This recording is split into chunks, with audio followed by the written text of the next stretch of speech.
book, Advocacy and Professional Conduct, has stated,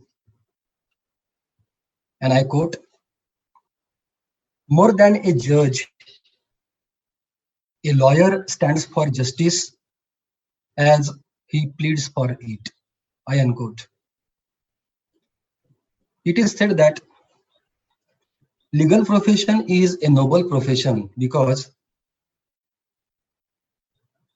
it upholds and protects the law. It is also service oriented as it aims to serve the society. One of the supporters of sociological jurisprudence, Roscoe Pound, had said that any organization has three important traits. Number one, it is the organization itself. Number two, the learning. And number three, public service. So far as legal profession is concerned, all the three traits are satisfied. That's why Professor Roscoe Pound further says that lawyers are social engineers. And it is the duty of the lawyer to work for social development, for social change, and for the benefit of the society. So far as today's legal profession is concerned, there are two important misconceptions in relation to it. The first is, it is said that lawyer promotes disputes. Lawyer promotes strife in the society. In fact, when the dispute is there, lawyers are called to settle that. Second important misconception is there that the practice of profession involve dishonesty and untruth. In fact, lawyers are not expressing his own views at the time of arguing the case, but the views of clients are expressed in every case. That's why this particular misconception does not stand to reason. It is said that profession of law is very much essential in today's complex society. Imagine that every client is arguing his own case. Is it possible? Imagine that a court is without bar. Imagine that a judge is deciding a case without the help of professional advocate. Is it possible? No, there will be chaos in the society. And it is because of this only it is said that lawyers and legal profession are very necessary in a well-ordered society. When a lawyer is engaged by a client, it is the foremost duty of lawyer to uphold the interest of his client. Every client approach lawyer with the hope and desire that his case will be represented effectively. But the issue is, does it mean that effective representation means that lawyer has to win the case by all means? Are there any boundaries created by law or by professional ethics which the lawyer should not cross? What is the meaning of professional ethics? What is the meaning of professional misconduct? If any misconduct is committed by lawyer, then what are the consequences? Whether there is any mechanism or machinery which will deal with the complaint filed against lawyer for any professional misconduct committed by him. These all are the issues which we are going to cogitate in today's discussion so far as professional ethics is concerned. But before discussing the act and the rules and the duties of the lawyers which are there in India, let us go to background of legal profession. Before 1726, that is prior to the establishment of Mayor's Court in India, there was no legal experts in India. No legal training was given. Some functionaries which were working under the mayor courts were the dismissed servants of East India Company. When Indian High Court Act 1861 was passed, for the first time, high courts were given power and authority to create some rules relating to legal profession. Prior to independence in India, there were three laws which govern the legal profession. The first was Legal Practitioners Act 1879. Second was Bombay Pleaders Act 1920. And third was Indian Bar Council Act 1926. After independence, it was thought that there is a need to reform judicial administration in India, of which bar and legal profession were two important parts. In view of that particular reform in judicial administration, Law Commission of India as well as All India Bar Committee recommended enactment of new consolidated law in India, and accordingly in 1961 Advocates Act was passed by the Parliament. If we see the preamble of this Act of 1961, which is present law governing legal profession in India, it says that this is a law, this is an act to amend and consolidate law relating to legal practitioners, bar councils, and all India bar. So the preamble of this particular act provides for three important aspects. First is law relating to legal practitioners, constitution of bar councils, and constitution of all India bar. If we peruse the statement, object, and reason of the bill which was introduced in the Parliament of India, there are 5 important features of this particular bill. The first feature is, for the first time in India, this law tried to create an autonomous body in the name of Bar Council of India at the national level, and at the same time bar councils for each state. Secondly, this law also for the first time deals with uniform qualification for lawyers throughout the territory of India. Thirdly, for the first time, by abolishing all the nomenclatures which were there prior to the independence, this law recognizes a single class of practitioner known as advocate.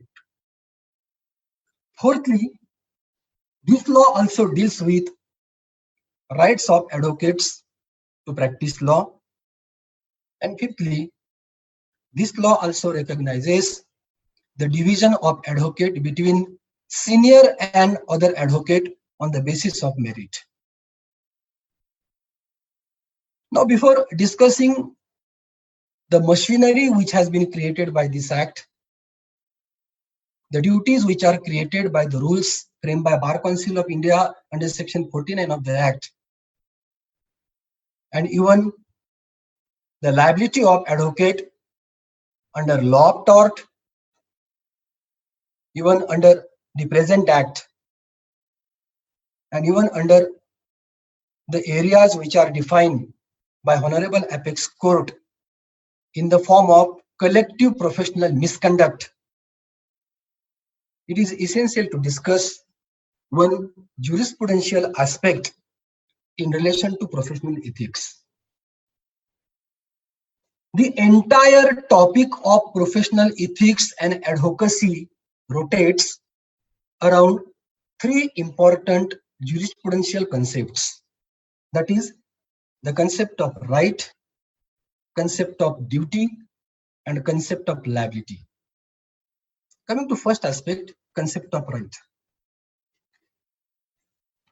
If you open any dictionary and if you read the meaning of concept of right, it is said that right is a standard of permitted action within a certain sphere. This definition of right is not applicable to law.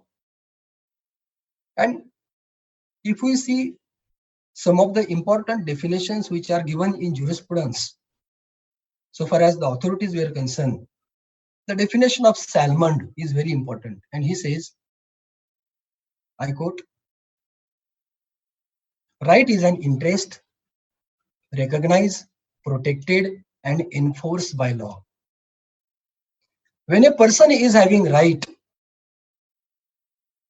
that right is his interest. That right should be recognized by law. It should be protected by law, and even mechanism should be provided for enforcement of that right if there is any kind of infringement or violation. Let me give example. Right to practice law is a fundamental right guaranteed to me by Article 19 of the Constitution. That is my interest. So right is an interest. Right to practice law is my interest. It is protected by Article 19. It is recognized by Part 3rd of the Indian Constitution. And it is enforced by Article 32 Clause 1 and by Article 226 Clause 1 respectively. That's why the definition of legal right given by Salmond is appropriate, where he says that right is an interest recognized, protected, and enforced by law. Rights are essential if any human being want to develop his versatile personality. Rights are sine qua non in a democratic country. When person is having right, collateral duty is always there.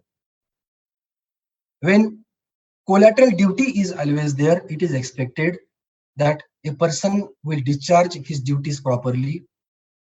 He will not violate right of another person. He will not commit breach of duty. And if breach of duty is there, then the legal conception which has been evolved is that it will result in imposition of liability. So for breach of duty, liability can be imposed on a person. So the concept of right, duty, and liability are very much essential at the time of discussing the topic of professional ethics, because the entire topic of professional ethics or advocacy rotates around the concept of right, duty, and liability. Right is there, duty is on a person, and if duty is not discharged properly, then liability can be imposed on a person. Now coming to the Act, the mechanism which has been provided under the Act of 1961. As I have said earlier, that an autonomous bodies have been created by Advocates Act 1961 at two levels. First is state level and second is national level. If we see section 3 of the Act, It speaks about Constitution of State Bar Council. And Section 6 of the Act deals with functions of State Bar Council. Bar Council of State has to function within the territory of that state. And so far as Section 6 is concerned, it says that it is the basic function of State Bar Council to admit a person on roll. I am not saying advocate on roll because he is not advocate till he is enrolled on the roll of the Bar Council. That's why the first function of State Bar Council is to enroll a person on the roll of the Bar Council, to admit a person on the roll of the Bar Council, and the second important function is to maintain that particular roll. After admission of a person on the roll of State Bar Council, the third important function of State Bar Council is to protect rights of advocates, to safeguard the privileges which are available to the advocates. And not only that, even the function of State Bar Council is also to promote a law reform within that particular state. Along with this, the State Bar Council has to conduct seminars, talks on various legal topics for the development of legal profession, and at the same time, it has to organize even legal aid to those people who are poor. According to the directions given by Bar Council of India, even State Bar Council can inspect the universities within the territory of that particular state, so that they can visit there and they can inspect the universities. The most important function of State Bar Council is there in Section 6, Clause 1C of the Act. And it says that Bar Council can decide the cases of misconduct against the advocates who are enrolled within that particular state. So, Bar Council of State has power, has authority to decide the cases of misconduct according to Section 6, 1C of the Advocates Act 1961. Very importantly, if we see Section 2 of the Act, wherein some definitions are given, the definition of misconduct is not there. It is absent in this particular legislation. So the issue is how to decide misconduct on the part of the advocate. And for that purpose, we have to see Section 4 and Section 7 of the Act. Now, first we saw that Section 3 is there, which deals with establishment of State Bar Council, and further Section 6 is there, which deals with functions of the State Bar Council. In Section 6(1)(c), Bar Council of State can conduct the cases of misconduct, but the word misconduct is not defined in Section 2 of the Act. Now, Section 4 deals with Constitution of Bar Council of India, and Section 7 deals with functions of Bar Council of India, in which the first function is to lay down the standard of professional misconduct. So there is nexus between Section 6(1)(c) and Section 7 of the Act. It is because Bar Council of Maharashtra can decide the cases of misconduct. Misconduct is a concept which is not defined by Section 2 of the Act, but what is misconduct can be laid down by Bar Council of India, and that power is given to Bar Council of India under Section 7 of the Act, wherein it has been provided that Bar Council of India can lay down the standard of professional misconduct. Again, Bar Council of India has a power to decide the procedure of disciplinary committee which can be established or constituted under this particular act. Besides this, Bar Council of India can also support law reforms. It can also inspect the universities because law colleges requires approval of Bar Council of India. And very importantly, Bar Council of India can supervise and control even the state bar councils. As I said earlier, that the mechanism provided by Advocates Act 1961 is twofold.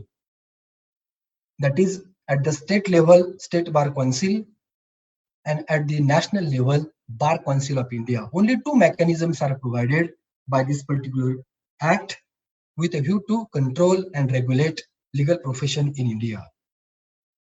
Now, after discussing this particular mechanism, let us come to second aspect, which has been discussed even in statement, object, and reason of this particular act, that is, right of advocate to practice law.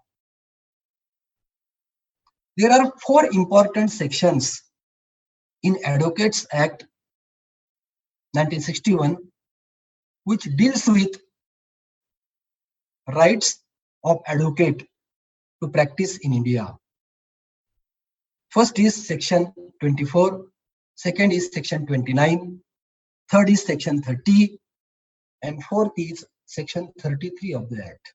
Now coming to section 24. Now, who can be admitted as an advocate on state roll has been discussed by section 24 of the Act. And section 24 says that any person can be admitted as an advocate on the state roll if he is a citizen of India, number one. If he has completed the age of 21 years, number two. And if he has obtained law degree, is number three. So there are three conditions. First is that the person must be a citizen of India. Second is he must have attained the age of 21 years. And third is he must have obtained law degree. Even any other condition may be specified, like passing of AIB exam by that particular person after completing law degree course. And that is also provided by section 24 of the Act. Now, after enrollment of any person as an advocate, the issue is whether he is having absolute right to practice law. Whether right to practice is a fundamental right, whether that particular fundamental right is absolute one, is one of the important issue which we are going to discuss now. As I told earlier, that section 29, section 30, and section 33 of the Act deals with right of advocate to practice law. Now coming to first part, that is section 29. Section 29 says that advocate is only a recognized class entitled to practice law. The wordings are, advocate is only a recognized class entitled to practice law.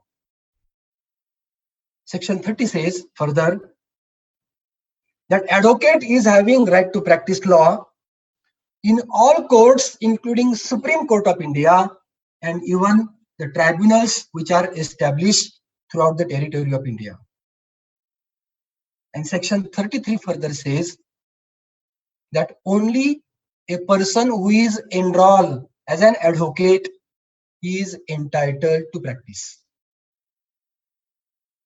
There is close nexus, relationship or connection, association between section 29, 30 and 33 of the Act.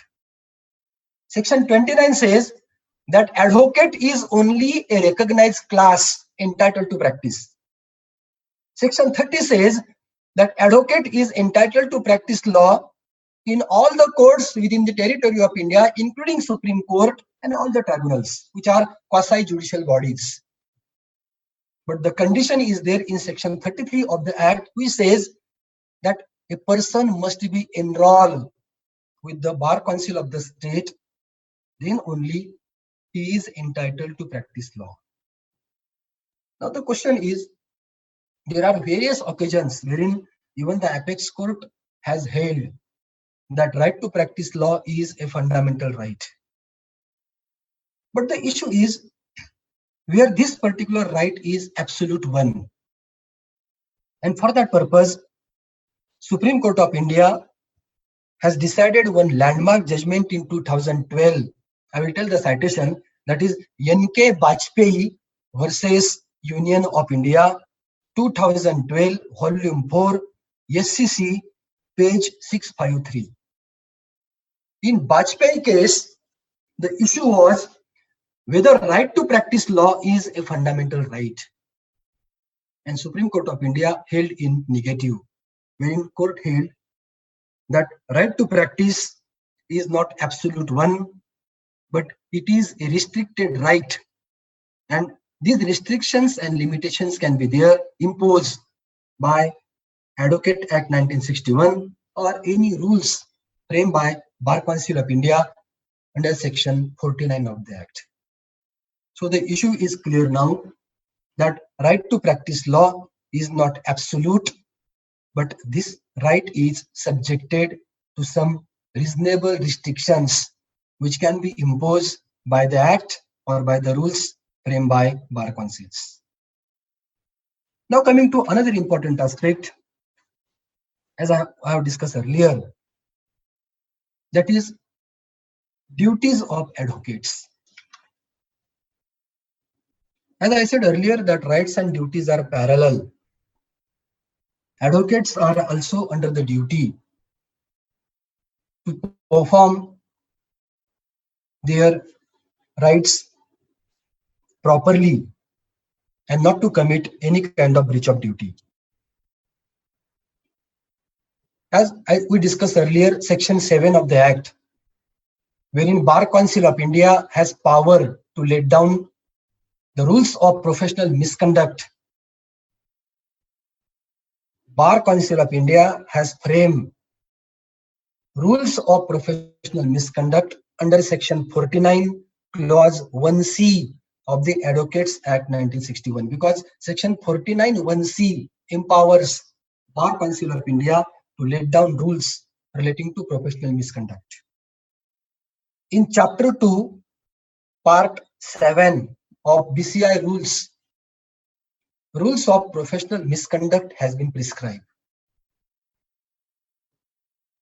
These rules are categorized in various categories, that is duty of advocate towards court, duty of advocate towards client, duty of advocate towards opponent, or even duty of advocate towards another advocate.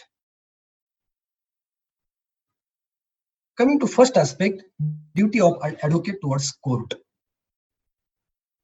As advocate is officer of the court, it is the duty of an advocate to respect the court, to act in dignified manner in the court, to appear in the court in a proper dress code. And not only this, even the duty of advocate is not to stand as a surety in any particular matter, because he is officer of the court. It is not permissible. You must be aware that we are in a lockdown period because of COVID-19, and today the courts are hearing cases by video conferencing.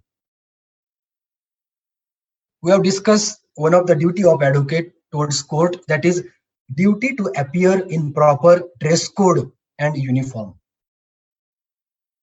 Before 2 weeks, Rajasthan High Court was conducting one video conferencing wherein one advocate appeared in that particular video conferencing in Banyan on West.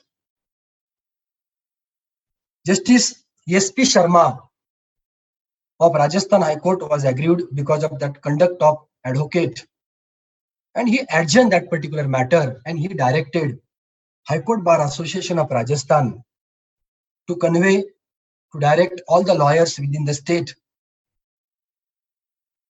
to appear in proper dress code when they will appear before the court in video conferencing also.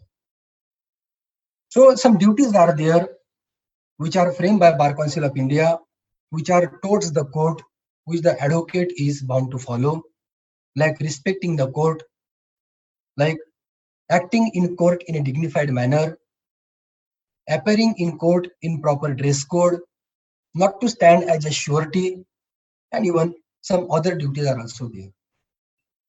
Coming to second important aspect, duties of advocate towards client. It is the foremost duty of every advocate to uphold, to protect, to secure the interest of his client. At the same time, the duty of advocate is also to keep proper account of the client's money. It is his duty not to appear for opposite party so that there will not be conflict of interest. And if there is any kind of communication between advocate and client, then it is the duty of the advocate to keep that communication private, because it is a privileged communication. The advocate is also having duties against the opponent, that not to negotiate again with him, and if any promise is made in any particular matter, so far as mediation is concerned, to carry out that particular promise which has been made is also one of the duty of advocate. And so far as colleagues are concerned or other advocates are concerned, it is also the duty of advocate not to advertise his profession, not to solicit the brief of another client. If at all, if advocate want to appear in any particular matter wherein another advocate on record is there, it is his duty not to appear till he obtain the consent from another advocate. And even it is also the duty of the advocate that his signboard or nameplate shall be in a reasonable size. Now, the issue is, if there is breach of duty on the part of the advocate, what kind of liability can be imposed on him? At present, liability of advocate for misconduct is threefold. One is in the offing in relation to Consumer Protection Act 1986. I'm going to deal with that as well. As I said, that duties are threefold, liabilities are threefold. The first important liability which is there has been created by Apex Court in the case of CBI versus Narayan Rao. The citation is 2012, volume 9, Supreme Court, page 512. In CBI versus Narayan Rao, Supreme Court of India held that if advocate is having duty to take care, and if there is a breach of duty on the part of the advocate because of which if damage the client, then advocate can be held liable for gross negligence committed by him. So this can be termed as liability of advocate in tort for gross negligence committed by him, which is a civil liability of advocate. So first liability is there in relation to law of torts. Second liability is in the offing for the reason that there are so many district consumer forums who have decided that lawyer can be brought within the purview of Consumer Protection Act.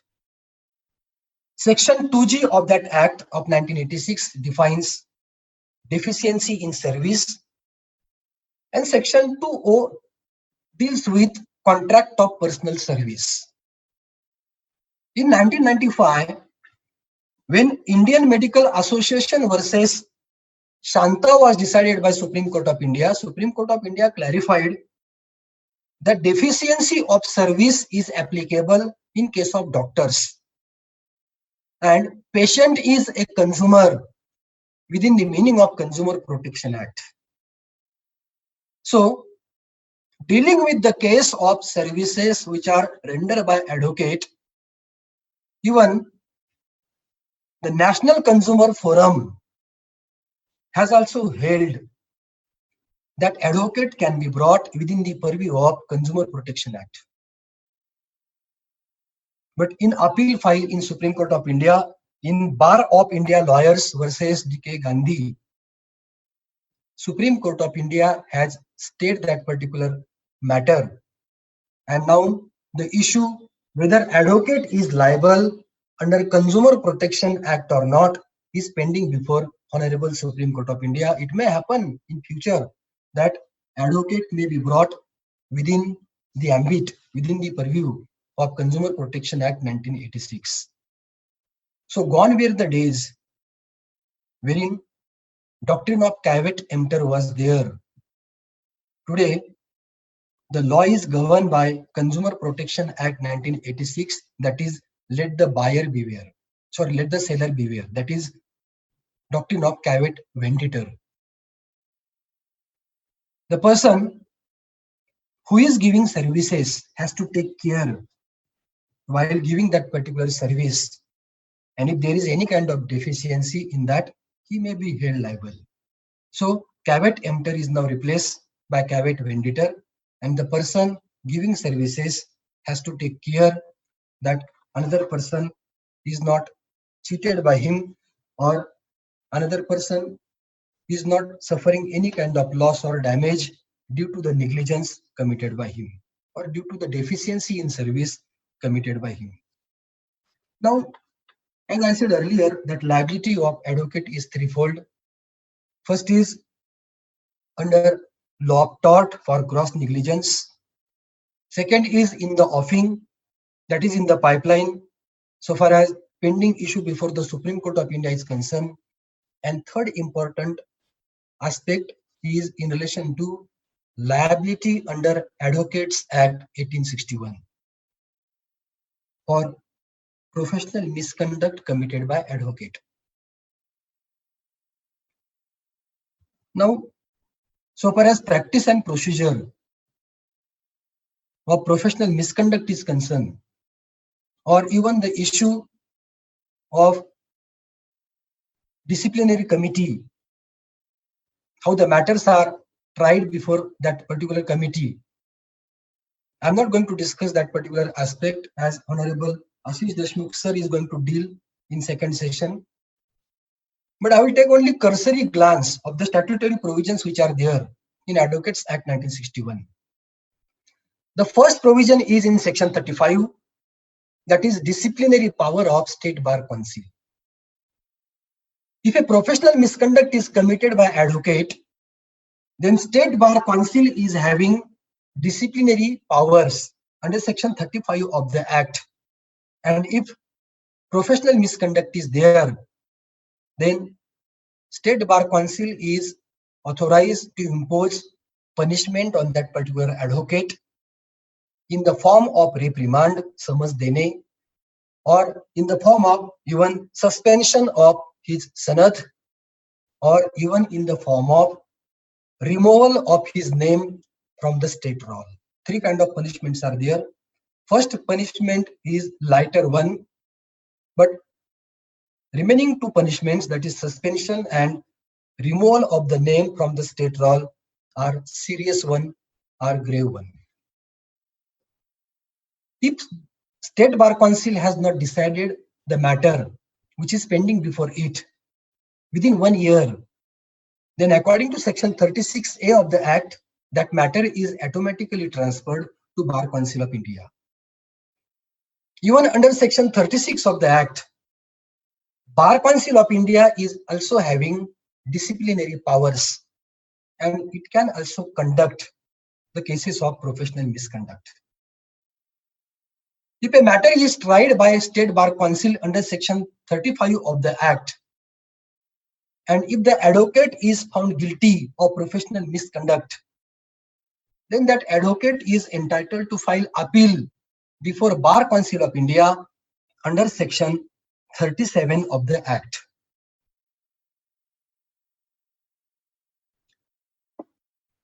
And such appeal can be filed within 60 days from the date of order which has been passed by State Bar Council. And when appeal is filed under section 37 of the Act before Bar Council of India, and if the appeal went against him, again the advocate has right to file another appeal, which is second appeal in Supreme Court of India under section 38 of the Act, and even that appeal can be filed within 60 days from the date of the order which is passed by Bar Council of India. Even powers of review and revision are also given by section 48A and section 48AA of the Act, which will be dealt by another speaker in this particular session. After this, the last important aspect is there in relation to advocacy and professional misconduct. What we have discussed hitherto is an individual professional misconduct committed by an advocate. Now, new concept has been developed by Supreme Court of India, that is the concept of collective professional misconduct. And that particular collective professional misconduct can be discussed in relation to the strikes which were declared by bar associations in India. So dealing with first important aspect is in relation to advocate and strike. The issue is whether advocate has right to go on strike, whether advocate can declare strike. The concept of strike is there in Industrial Act, section 2Q. Not to work may be regarded as strike. The issue relating to strike came for consideration before Supreme Court of India in 1995 in Common Cause Registered Society versus Union of India case. It was the first case wherein the issue of strike was discussed by Supreme Court of India in 1995. And in Common Cause case, Supreme Court of India clarified that in rarest of rare case, there may be absentation or lawyers may abstain from work in rarest of rare case. When advocates have remained absent from court work, those who want to appear are entitled to appear. It means that bar cannot impose any kind of condition, any kind of restrictions, any kind of liability on those lawyers who want to appear before the court. And in Common Cause case, Supreme Court of India clarified that even though bar is abstaining, even though bar has declared not to appear before the court in rarest of rare case, any individual advocate is entitled to appear before the court, and if he appears before the court, he cannot be visited by any adverse consequences. And care should be taken by bar that he is not prevented from appearing before the court. If lawyer abstain in rarest of rare case, even other form of protest are also there which they can use, like wearing a armband, giving interview to the TV, giving news or interviews in even newspaper in relation to that particular demand is permissible according to Supreme Court of India in Common Cause case. After Common Cause case, second case was decided by Supreme Court of India in 1999, that is Mahabir Prasad versus Jax Aviation Limited. In this case, the issue was in relation to boycotting the work of the court. The matter was relating to recovery of possession, wherein respondent advocate filed one strange application in a suit of recovery of possession. And the application was for transfer of the matter from that court to another court. And the reason was given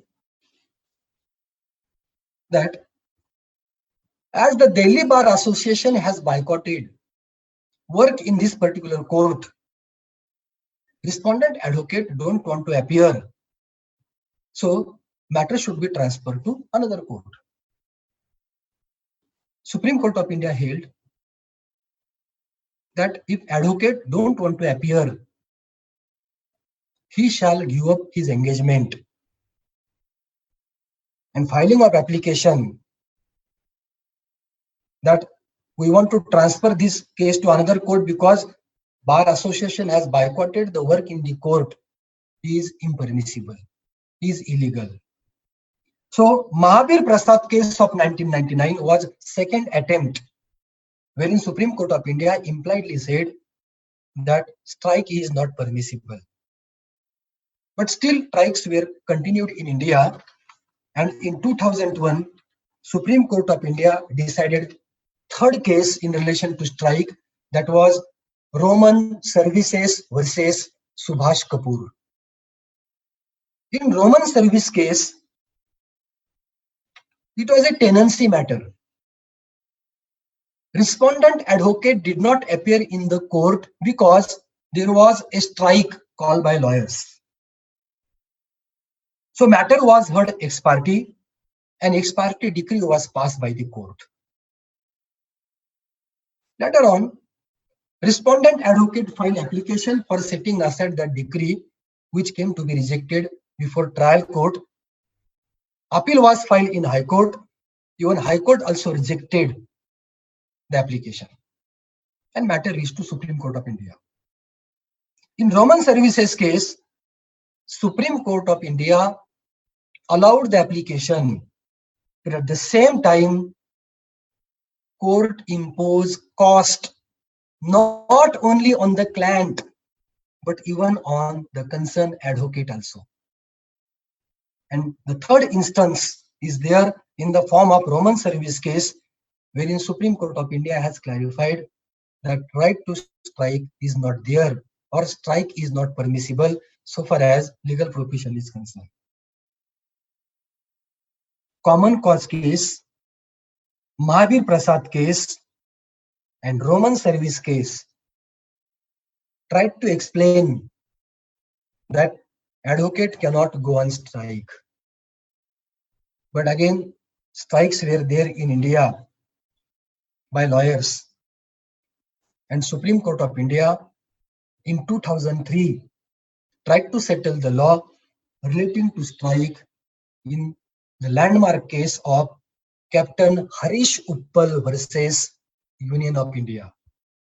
And in Harish Uppal case in 2003, the issue before the Supreme Court was whether advocate can go on strike.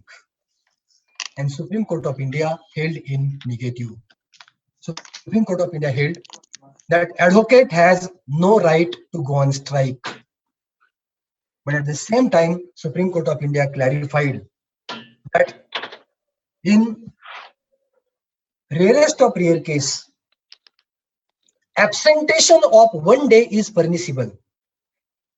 So right to strike is not a right of advocate, but in rarest of rare case, absentation of 1 day is permissible.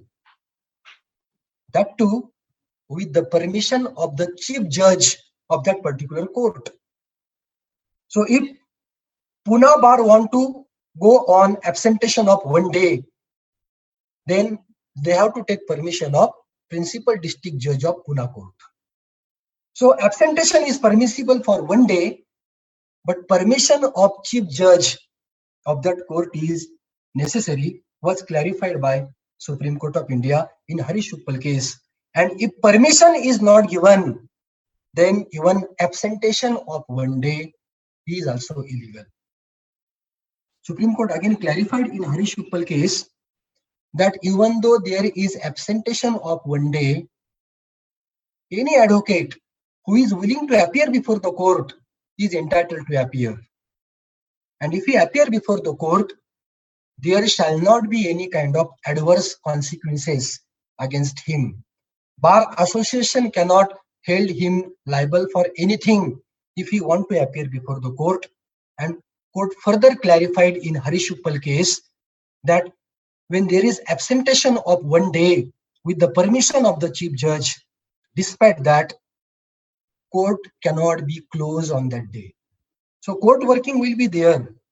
And if court working is there, and if any order is passed by the court because of which damage is caused to the client, then the concerned advocate who did not appear in that particular matter is not only liable for the cost, but he is even liable for damages which are caused to his client. So Harish Uppal case of 2003 is classic example wherein Supreme Court of India has clarified that advocates cannot go on strike. And very importantly, the collective professional misconduct theory has been evolved by Supreme Court of India while dealing with the issue of strike in relation to professional misconduct. So this is the first aspect wherein Supreme Court of India has clarified collective professional misconduct, wherein court has stated that action can be taken if there is collective professional misconduct on the part of the advocate. After this, second kind of collective professional misconduct is evolved by Supreme Court of India in relation to defending the cases of criminals. You must be aware that there are various bar associations who are passing the resolution that in any particular criminal matter, no advocate will represent the case of that particular accused. So if any heinous crime is committed, like rape or murder, then bar associations are passing the resolutions, and by that resolution, they are declaring that no advocate will take case of that particular concerned accused person when he will be produced before the court for remand. This particular issue has been settled by Supreme Court of India now in 2011 in the landmark case of A.S. Muhammad Rafi versus State of Tamil Nadu. All India Reporter 2011 Supreme Court page 308. In Muhammad Rafi case, the issue before Apex Court was whether Bar Association can pass a resolution and whether they can state that advocate will not defend criminal in any particular case. Supreme Court of India held that passing of any resolution by bar councils, wherein the resolutions are saying that any particular accused will not be defended, is null and void. The resolution itself is null and void. And Supreme Court of India further clarified that such kind of resolutions are a disgrace to the legal community. So Muhammad Rafi case has clarified one important issue in relation to collective professional misconduct, wherein it has held that passing of a resolution not to defend a criminal in any particular case is unconstitutional. It is disgrace to the legal community, and such resolutions are null and void. They are void from the very inceptions. Second case is there decided by Supreme Court of India in 2013. That is Vijaya Lakshmi versus State of Andhra Pradesh. Citation is All India Reporter 2013, Supreme Court, page 3589. In Vijaya Lakshmi case also, the issue was whether advocate can refuse to defend any particular person who is accused in a criminal case. Supreme Court of India clarified Rule 11 of the rules framed by Bar Council of India, wherein it has been stated that it is the bounden duty of advocate to accept the brief. And Supreme Court of India also discussed Article 22 of the Constitution of India. Article 22 has given 4 important constitutional rights to every citizen of India, to every person who is accused of crime. Right number 1, right to know the ground of his arrest when he is arrested. Right number 2, right to appoint a lawyer of his own choice. Right number 3, right to produce that accused before the court within 24 hours, excluding the time of journey. And right number 4, further detention cannot be there except by the order of the magistrate. So, right to consult a lawyer of his own choice is a fundamental right guaranteed by Article 22 of the Constitution. Article 21 says that no person shall be deprived of his life and personal liberty except according to the procedure established by law. That's why Supreme Court of India clarified in Vijaya Lakshmi case that every accused is having right to defend lawfully, and lawyers community cannot decide beforehand without the decision of the court that a person is guilty of any particular offense. Because in criminal law, the principle is that a person cannot be held guilty unless the contrary is proved. When the offense is proved beyond reasonable doubt, then only that accused person can be held liable for that particular act which he had committed. That's why the decision taken by lawyers that they will not defend any particular accused is contrary to the rule of beyond reasonable doubt principle, which is one of the basic principles in criminal law. As you all are aware that in 1978, Supreme Court of India has given one landmark judgment in Hoskot versus State of Maharashtra, wherein Supreme Court of India clarified that right to free legal aid is a fundamental right under Article 21 of the Constitution. Initially, Article 38A of the Indian Constitution was there in Part 4th of the Constitution, which deals with direct principles of state policy.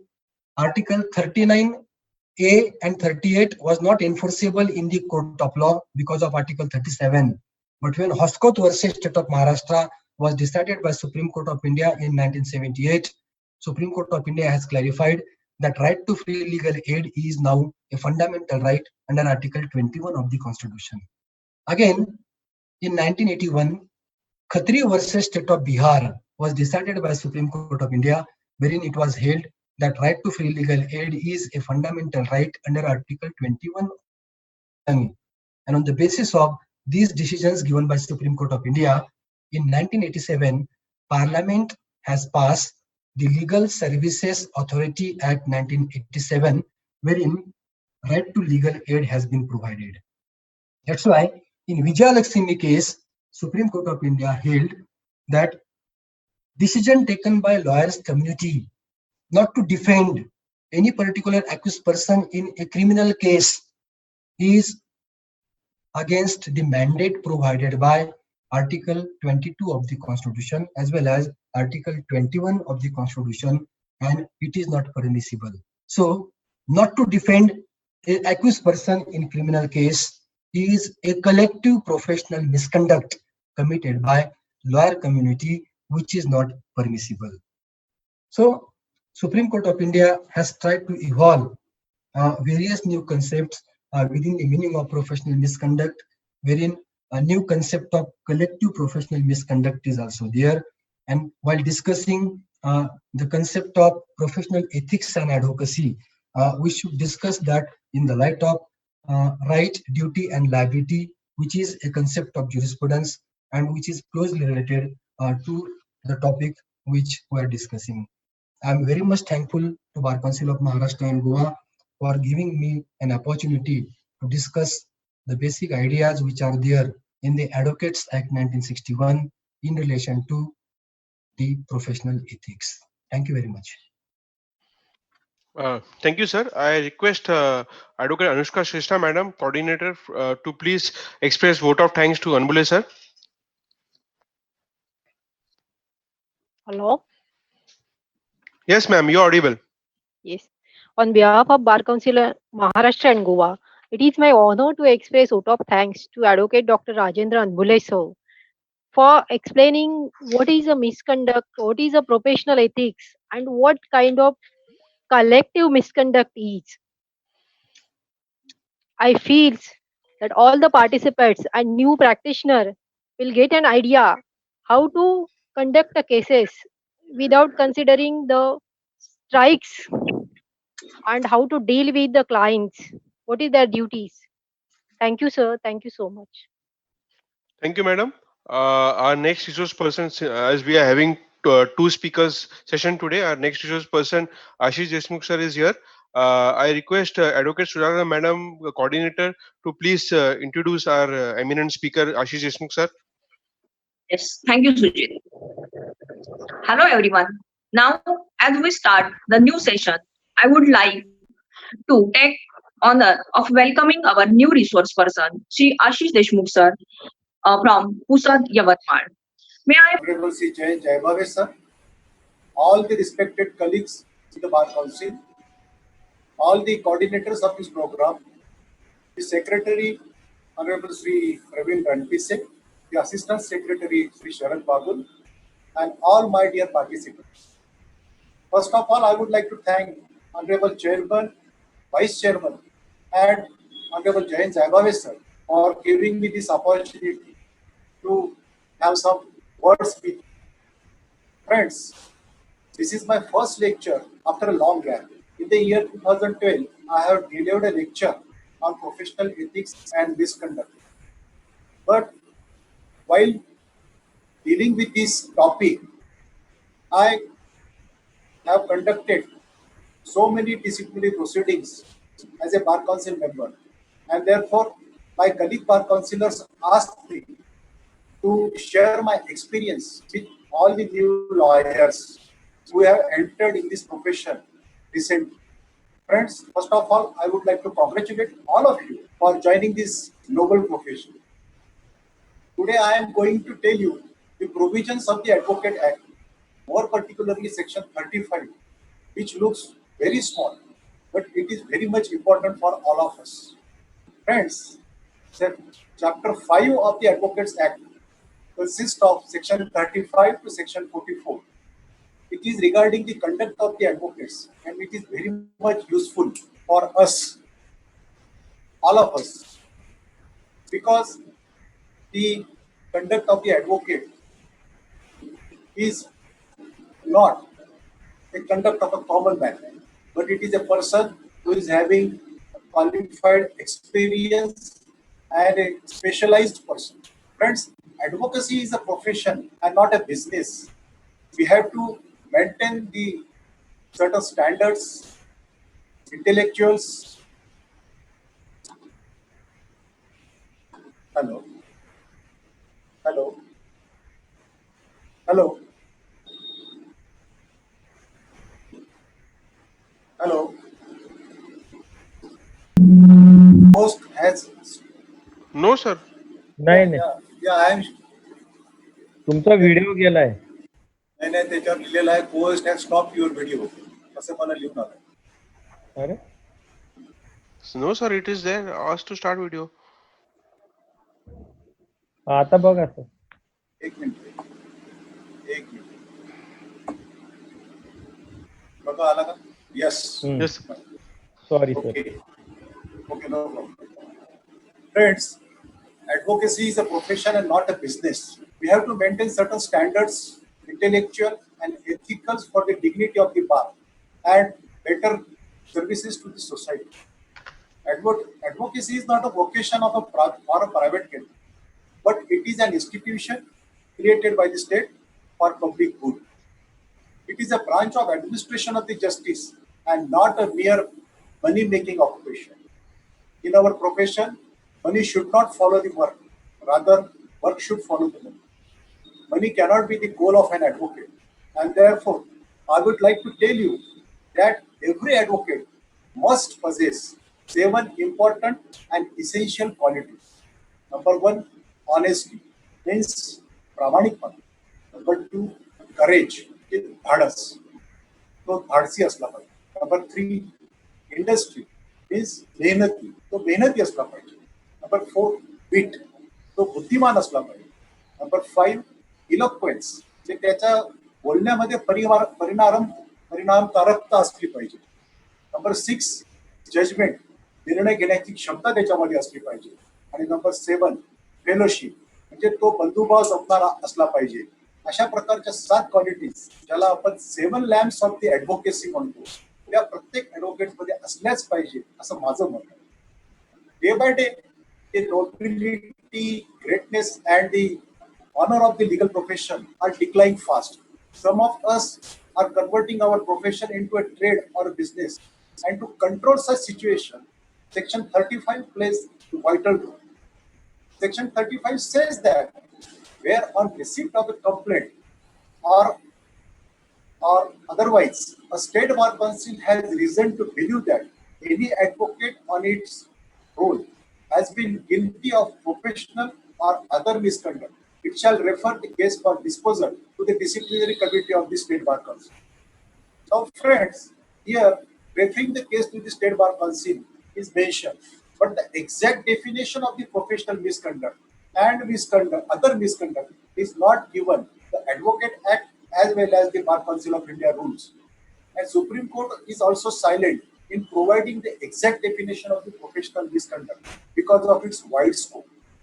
Misconduct, according to the Oxford Dictionary, means a wrongful, improper, or unlawful conduct motivated by premeditated act. In simple sense, professional misconduct means improper conduct of an advocate.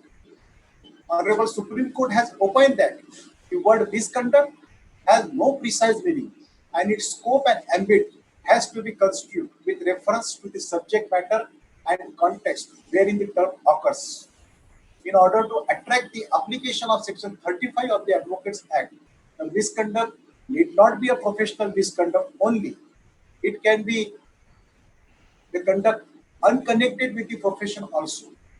I am hereby giving you some instances of the professional misconduct, which are day to day in our practice.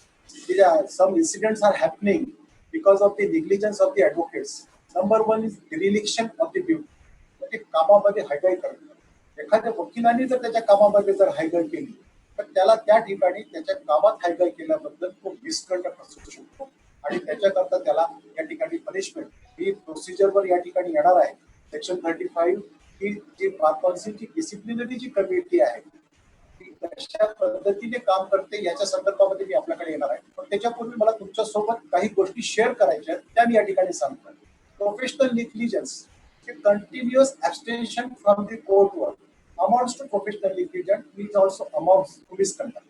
Misappropriation of the fund of the client or property of the client also amounts to misconduct. Appearing for both these sides, हे सुद्धा misconduct आहे. समजा plaintiff कडनं तुम्ही तुमची brief घेतली आणि तुम्ही डिफेंडंट कडनं सुद्धा काही दिवसानंतर अपियर झाला तर तो मिसकंडक्ट त्या ठिकाणी होतो. Contempt of court and improper behaviour with the जज, it also amounts to misconduct. Furnishing false information to the court is also a misconduct. Giving improper advice is also a misconduct. Misleading the clients is also a misconduct. Non-speaking the truth before the court is also a misconduct. Disowning the allegiance to the court is also misconduct. Making application without informing the court that it has been already rejected by the another authority is also a misconduct. Suggesting to bribe the court official amounts to misconduct. forcing the prosecution witnesses not to tell the truth is also a misconduct. मी आपल्या समोर काही important case laws या ठिकाणी discuss करतोय. Sorry to interrupt you, sir, but there are many messages saying the voice is not audible. Sir, can you please be little loud, sir? Okay. Now I would like to give some instances and important case laws which are helpful for every advocate to deal with or his advocacy. Number one, as Honorable Bulbule sir has rightly told you that the contempt of court which was held by this Honorable Supreme Court in case of Supreme Court Bar Association versus Union of India, the contempt of court, if any advocate has made a contempt of court, it amounts to a misconduct. Solicitation of the work means work आपण आपल्या कामाची publicity करणे, advertisement करणे, हे सुद्धा आपल्या ऍडव्होकेट्स act मध्ये त्या संदर्भामध्ये त्याला मनाई केलेली आहे. आणि म्हणून Rajendra Pai versus Alex Fernandes and others हा केस लॉ अतिशय महत्वाचा आहे. सुप्रीम कोर्टाने याच्यामध्ये सांगितलेलं आहे की वकिलांनी त्याच्या कामाच्या संदर्भामध्ये टाउट्स पाठवणे, त्याची प्रसिद्धी करणे, इव्हन सुपेरियर कोर्टामध्ये काम करणार असलेल्या किंवा हायकोर्टामध्ये प्रॅक्टिस करत असलेल्या वकिलांनी खालच्या कोर्टामधल्या वकिलांना त्या ठिकाणी स्वतःच्या कामाबद्दल प्रसिद्धी करणे, मला ते मॅटर रेफर करा असं सांगणे, that also amounts to an misconduct. आणि म्हणून मिसकंडक्ट आपण कोणत्या बाबतीत होऊ शकतो हे आपण पर्टिक्युलरली बघितलं पाहिजे. मी काही फेमस केसेस आपल्या सोबत देतोय जेणेकरून आपण सर्वांनी या केसेस जर वाचल्या तर या डे टू डे आपल्या लाईफमध्ये, आपल्या ऍडव्होकसीमध्ये आपल्याला कामात या ठिकाणी पडणार आहे. एक सगळ्यात महत्वाची आपल्या महाराष्ट्राचीच केस आहे, NG Dastane versus advocate Shrikant Shinde. या केसमध्ये काय झालेलं आहे, seeking adjournments for postponing the examination of the witnesses who were present amounts to misconduct under dereliction of the duty. Supreme कोर्टाने असं बघितलं की प्रॉसिक्युशनचे विटनेसेस त्या ठिकाणी येत असताना डिफेन्स साइडचे काउन्सिल त्या ठिकाणी वारंवार वेगवेगळ्या कारणानुसार ऍडजर्नमेंट घेत होते आणि कुठलंही त्या ठिकाणी जेव्हा कारण देत असताना अल्टरनेटिव्ह त्या ठिकाणी देत नसताना हे जेव्हा सुप्रीम कोर्टाच्या लक्षात आलं, बार काउन्सिल ऑफ महाराष्ट्राच्या लक्षात आलं, त्यावेळेस बार काउन्सिल ऑफ महाराष्ट्राने त्या ठिकाणी त्यांना पनिशमेंट केली. त्याच्यानंतर बार काउन्सिल ऑफ इंडियाने ती ऑर्डर सेट असाइड केली. त्याच्या अगेन्स्टमध्ये NG दास्तानेंनी अपील केलं सुप्रीम कोर्टामध्ये आणि सुप्रीम कोर्टाने त्या ठिकाणी हेल्ड केलं की नाही, अशा पद्धतीचं जर वकिलाचं काम असेल तर that also amounts to misconduct.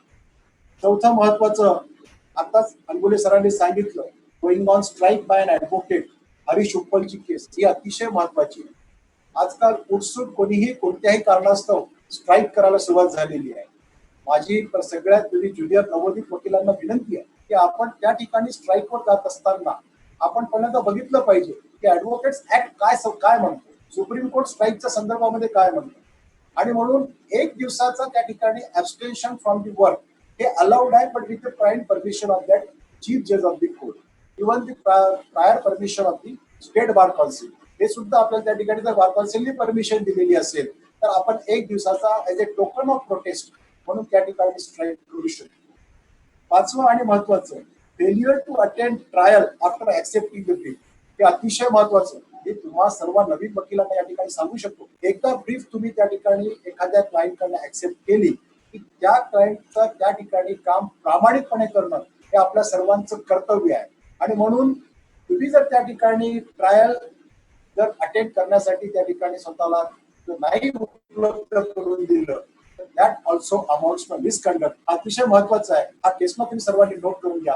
All India reporter 1984 supreme court page number 618. 6व्या नंबरचा आहे taking money for the pride. ते आता बरेचसे वकिलांना शॉर्टकटच्या मेथड, फॉर एक्झाम्पल आपण सगळे सिनियर वकील आहात, आपल्या जवळचे किंवा आपल्या बरोबरीचे काही मुलं हे कोणी सॉफ्टवेअर इंजिनियर असतील, कोणी आणखी मोठमोठ्या याच्यामध्ये सर्व्हिसेसमध्ये गेलेले असतील, त्यांच्याकडे पाहून तुम्ही आपली स्वतःची त्या ठिकाणी फायनान्शियल कॅपॅसिटी डिसाईड करण्याचा प्रयत्न करू नका. शॉर्टकट मेथड्स वापरू नका. काय होतं की आपल्याला कधीतरी कोणीतरी सांगितलं जातं की साहेबाच्या नावावर त्या ठिकाणी जज साहेबाच्या नावावर पैसे घेतले तर आपल्याला क्लायंट जास्त पैसे देतो. माझी आपल्या सगळ्यांना विनंती आहे की आपण ह्या गोष्टी सगळ्या टाळल्या पाहिजे, कारण की शॉर्टकट मेथड उद्या आपली वकिली त्या ठिकाणी बंद करू शकते. आणि म्हणून कोणत्याही प्रकारचं शॉर्टकट यूज न करता जजेसच्या नावाने ब्राईब त्या ठिकाणी घेतलं, कोर्ट ऑफिशियल्सच्या नावाने त्या ठिकाणी ब्राईब घेणं हे सुद्धा त्या ठिकाणी हा मोठा प्रकारचा मिसकंडक्ट त्या ठिकाणी समजला जातो. आणि म्हणून याच्याबद्दल आपण सर्वांनी Chandrashekhar Soni versus bar council of Rajasthan हे मॅटर जे रिपोर्टेड आहे all India reporter 1983 supreme court page number 1012 या मॅटरमध्ये आपण सर्वांनी बघितलं तर आपल्या लक्षात येईल की आपण कोर्ट ऑफिशियल्सच्या नावाने जर ब्राईब त्या ठिकाणी घेण्याचा प्रयत्न केला तर याचा परिणाम आपल्याला आपल्या वकिलीवर भोगावे लागतो. सातवं अतिशय महत्वाचं मिसगायडिंग द ज्युनियर ऍडव्होकेट्स.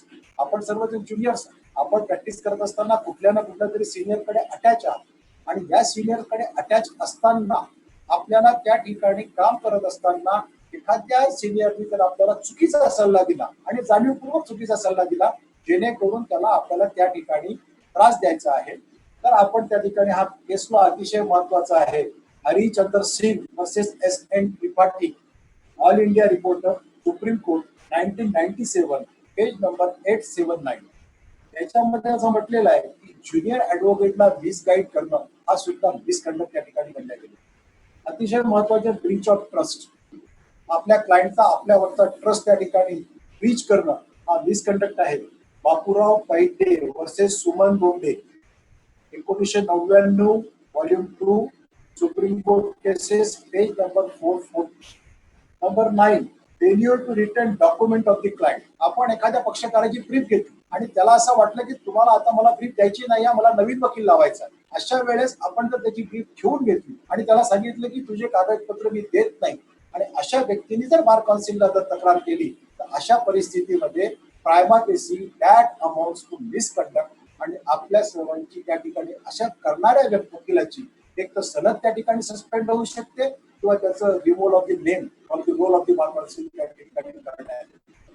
आणि म्हणून आपण या बाबतीमध्ये दक्ष असलं पाहिजे. आणि महत्वाचं म्हणजे प्लेइंग फ्रॉड अँड फॉर्जरी. मी माझ्यासमोर आलेल्या एका केसचं आपल्याला उदाहरण देतो. प्लेइंग फ्रॉड अँड फॉर्जरी हे कशा पद्धतीने आहे. एक 138 निगोशिएबल इन्स्ट्रुमेंट ऍक्टची केस त्या ठिकाणी होती माझ्यासमोर आलेली होती. त्या केसमध्ये एका वकिलांनी त्या क्लायंटने म्हणजे अपोजिट साईडच्या काउन्सिल फॉर द अक्युज या कंप्लेनंटनी ओरिजिनल चेक त्याच्या या केसमध्ये दाखल केलेला होता. या वकिलांनी स्वतःहून कोर्टाचं किंवा त्या क्लर्कचं लक्ष नसताना तो चेक त्या फाईलमधनं काढून घेतला. पण त्याच्या हे लक्षात नाही आलं की जेव्हा जी लिस्ट ए असते त्या लिस्ट ए मध्ये कुठलं डॉक्युमेंट कोर्टामध्ये फाईल केलेलं आहे त्याचं मेन्शन असतं आणि ते व्हेरीफाईड केलेलं असतं कन्सर्न त्या सुप्रिटेंडंट ऑफ द कोर्ट.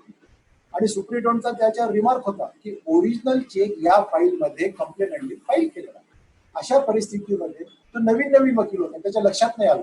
त्यांनी तो कोणीतरी त्याला सांगितलं की चेक ओरिजिनल जर रेकॉर्डर नसेल तर त्या ठिकाणी केस प्रूव्ह होत नाही. ही बाब केवळ फक्त अर्धवट हाफ नॉलेज त्या ठिकाणी त्याला होतं. ही बाब त्यांनी लक्षात घेऊन तो चेक त्या फाईल फक्त काढून घेतला आणि लपून टाकला.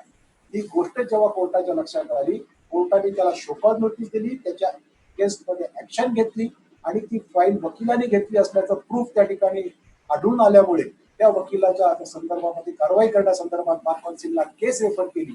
आता याच्यामध्ये तर कंप्लेनंट कोणीच नव्हतं.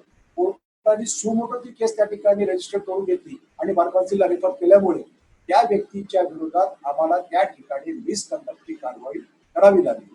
हे मी तुम्हाला डे टू डे आपल्या प्रॅक्टिसमध्ये येणारी काही उदाहरणं सांगितली. There are number of instances. आणि मिसकंडक्टची जी डेफिनेशन आहे प्रोफेशनल मिसकंडक्टची ती काही अशी स्पेसिफिक केलेली नाही आहे. And therefore instances are not exhaustive.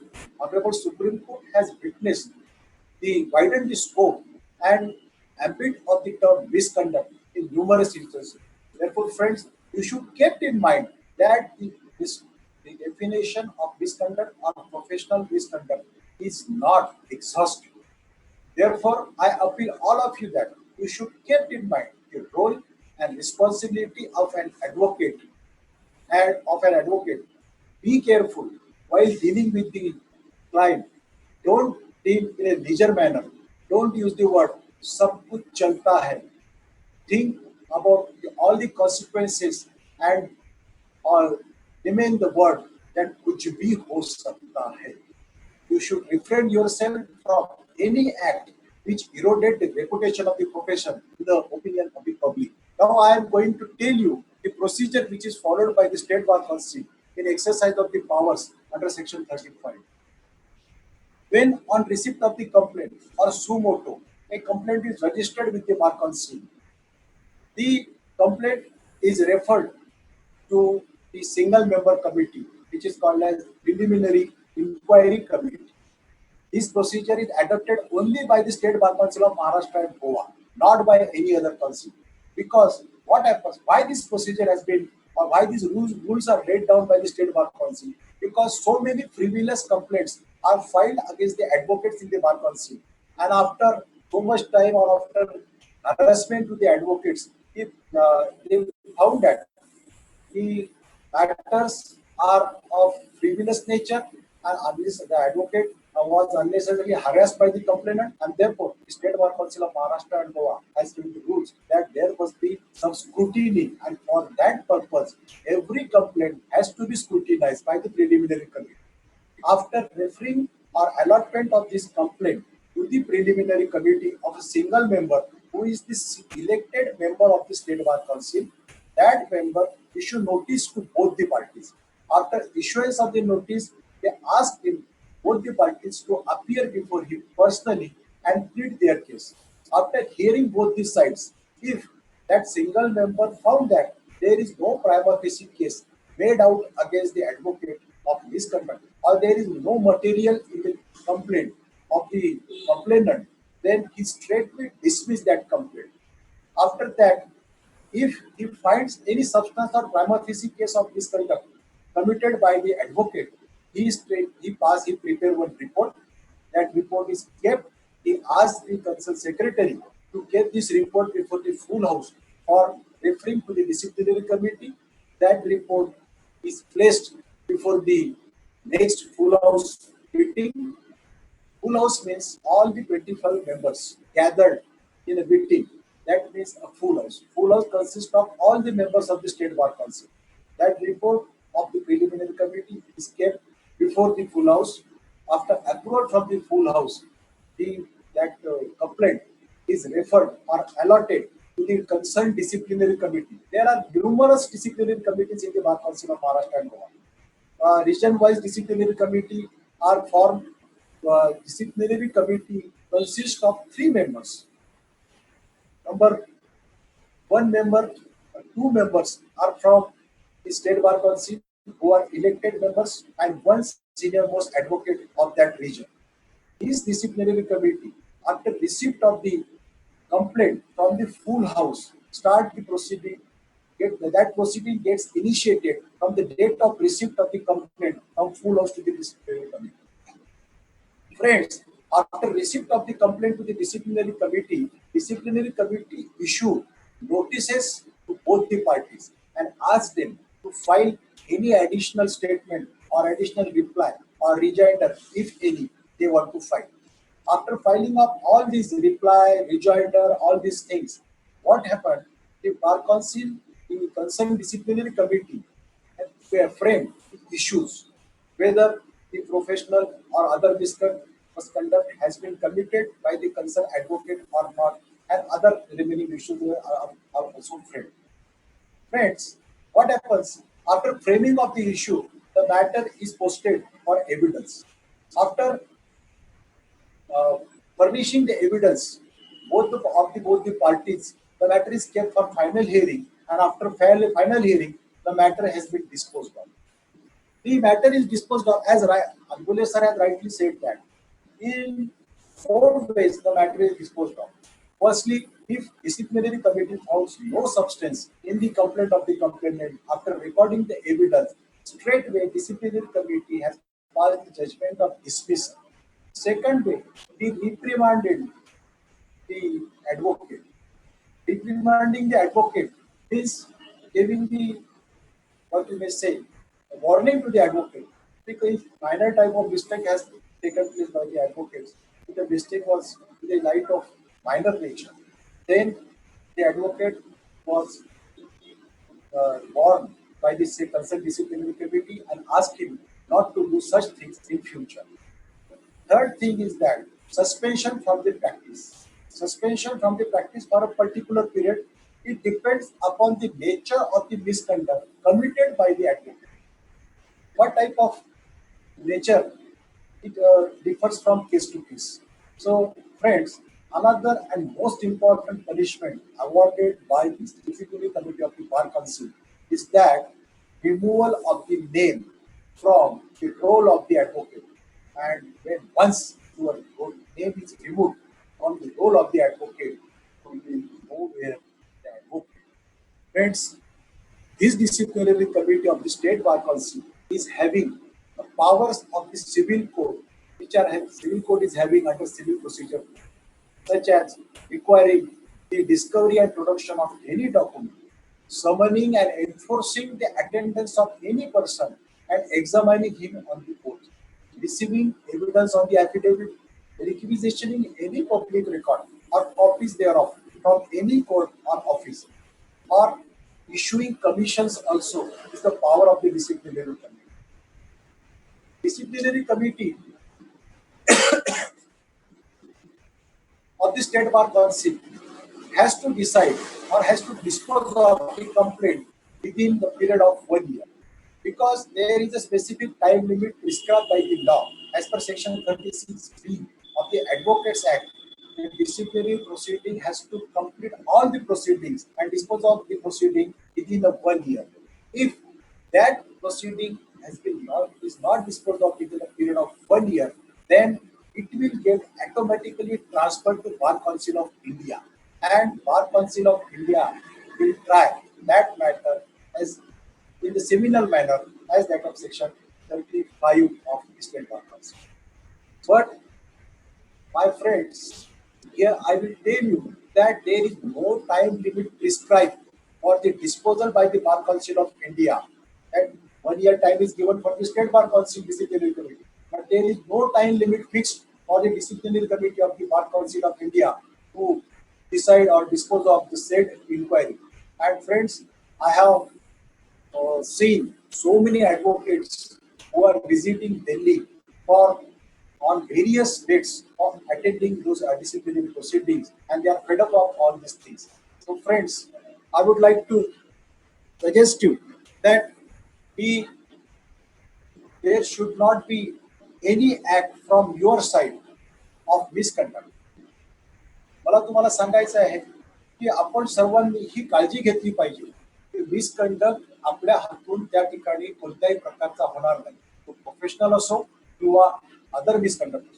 Other misconduct म्हणजे तुम्ही एखाद्या गोष्टीमध्ये किंवा एखाद्या क्राईम मध्ये ऑफेंडर त्या ठिकाणी असाल आणि तुम्हाला कोर्टाने जर शिक्षा केलेली असेल, जरी तो इन कॅपॅसिटी ऑफ ऍडव्होकेट नसेल, परंतु तुम्हाला त्या ठिकाणी कन्व्हिक्शन झालेलं असल्यामुळे कोर्ट त्या ठिकाणी जेव्हा तुम्हाला कन्व्हिक्शन देतं आणि ते कन्व्हिक्शन वरच्या कोर्टामध्ये अपील केलं जातं, अशा परिस्थितीमध्ये तो मिसकंडक्ट समजला जाऊन तुम्हाला त्या ठिकाणी removal of your name from the practice or suspension from the practice त्या ठिकाणी बार काउन्सिलची डिसिप्लिनरी कमिटी सुमोटो कॉग्निझन्स घेऊन त्या ठिकाणी अवॉर्ड केली.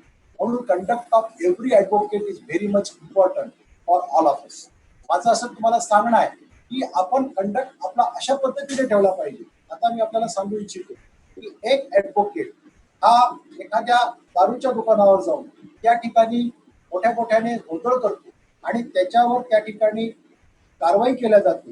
हे रिपोर्ट ज्या वेळेस बार काउन्सिलला येतो त्यावेळेस तो कंडक्ट सुद्धा मिसकंडक्ट म्हणून गणला जातो. त्याच्यामुळे आपला कंडक्ट हा सोसायटीमध्ये कसा असला पाहिजे हे सुद्धा आपण सर्वांनी त्या प्रोफेशनची डिग्निटी मेंटेन करण्याकरता ठेवला पाहिजे. सुप्रीम कोर्टाने आता लेटेस्ट एका जजमेंटमध्ये सांगितलंय की ऍडव्होकेट इज ऍडव्होकेट 24/7, म्हणजे 24 तास आठवड्यातले 7 दिवस हा वकील असतो. तुम्ही फक्त कोर्टात गेला म्हणूनच वकील आहे असं नाही, तर आपण 24 आवर्स आणि 7 दिवस वर्षाचे पूर्ण दिवस आपण ऍडव्होकेट आहात असं सुप्रीम कोर्टाचं सुद्धा त्या ठिकाणी जजमेंट आलेलं आहे. आणि म्हणून आपला प्रत्येक कंडक्ट त्या ठिकाणी अतिशय इम्पॉर्टंट असतो.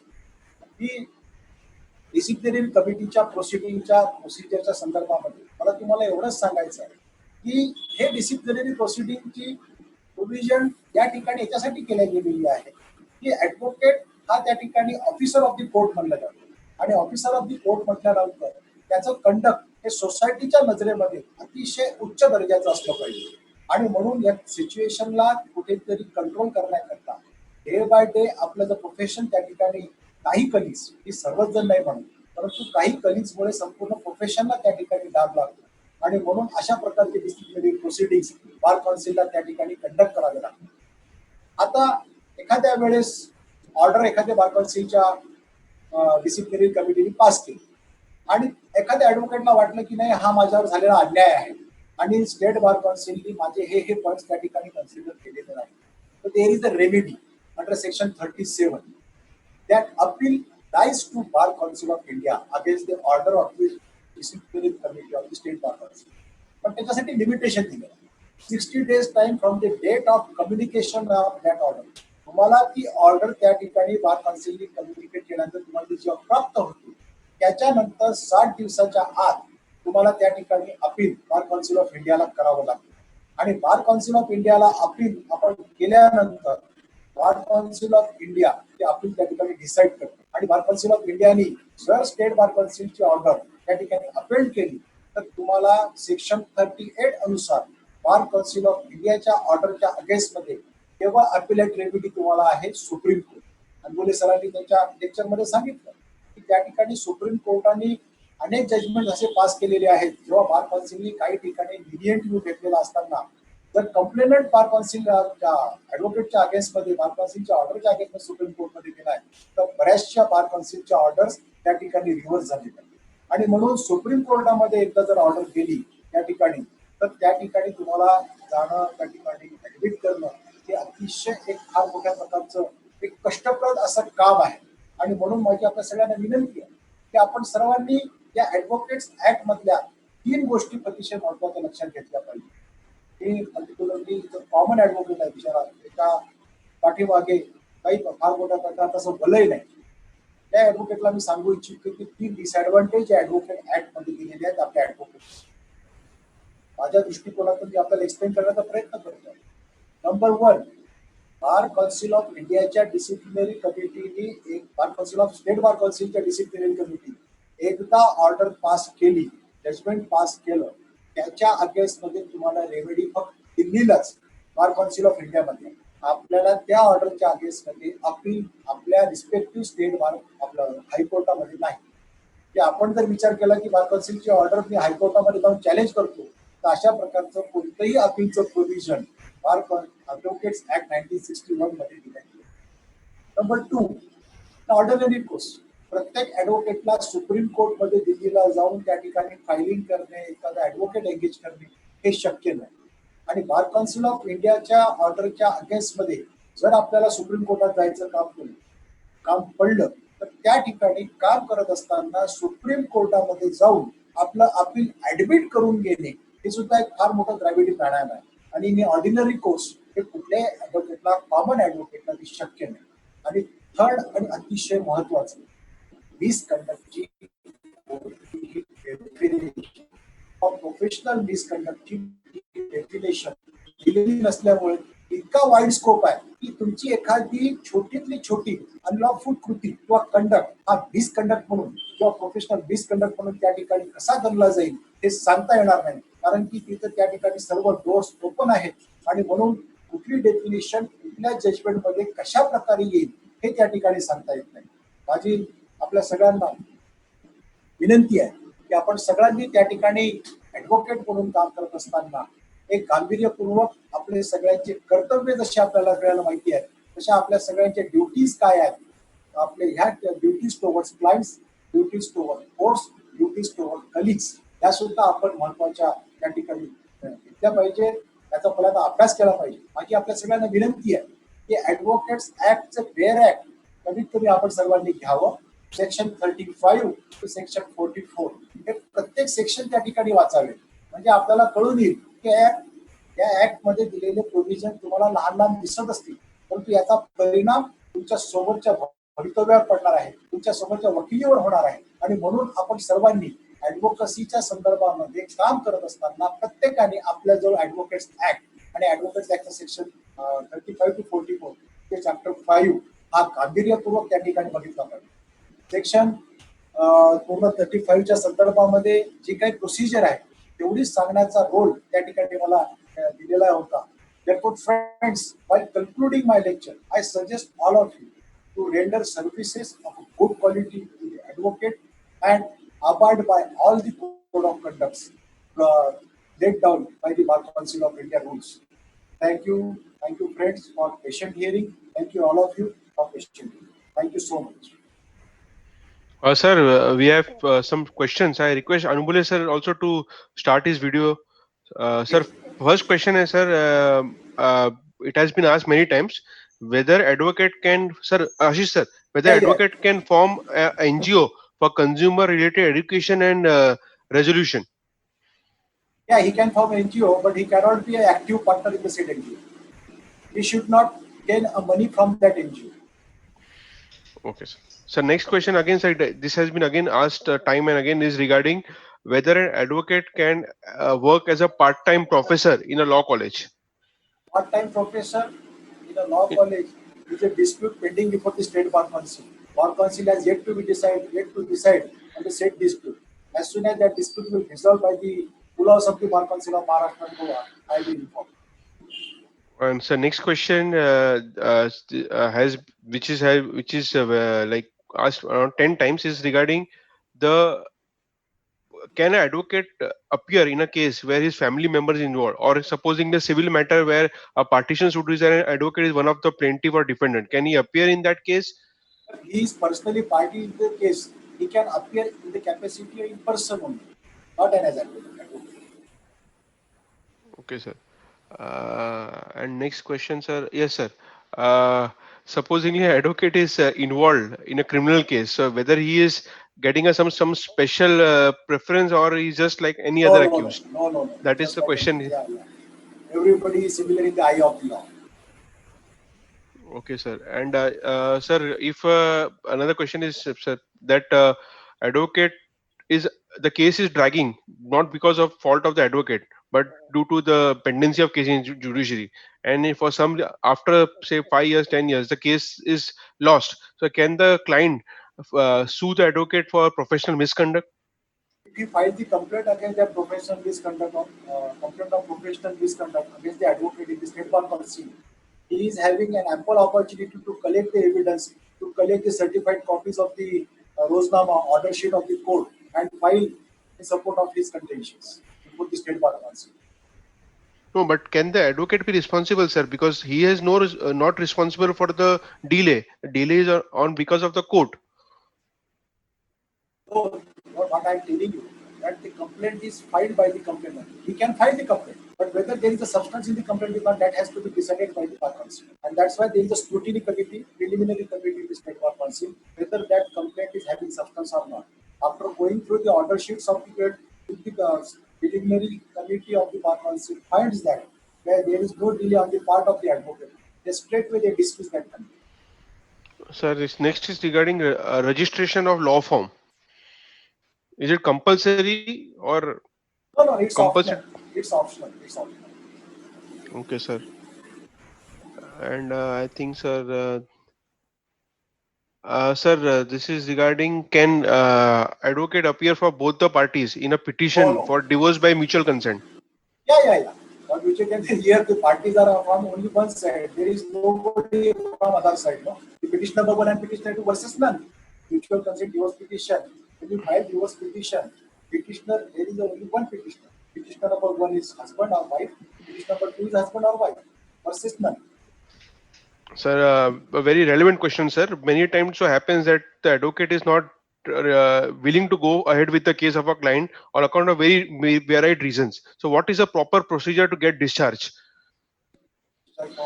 Yeah. He have to give the registered notice to his client. If his client is not paying him his professional fees, or if he wants to discontinue with the case, then first of all he give a registered notice to the client, informing that I am going to going to hand over the case papers to you. I am not going to conduct your matter in future. Kindly engage another advocate. But there must be some reasonable ground that So another question is regarding like he has given example that Dr. Subramaniam Swamy, he is not a lawyer but he is handling cases. So is it possible a person who is not a law graduate or an advocate to appear before the court and make submissions. To my knowledge, Dr. Subramanian Swamy is a law graduate and he is a registered legal practitioner. Okay, sir. Regarding, sir, now next question is regarding advertising.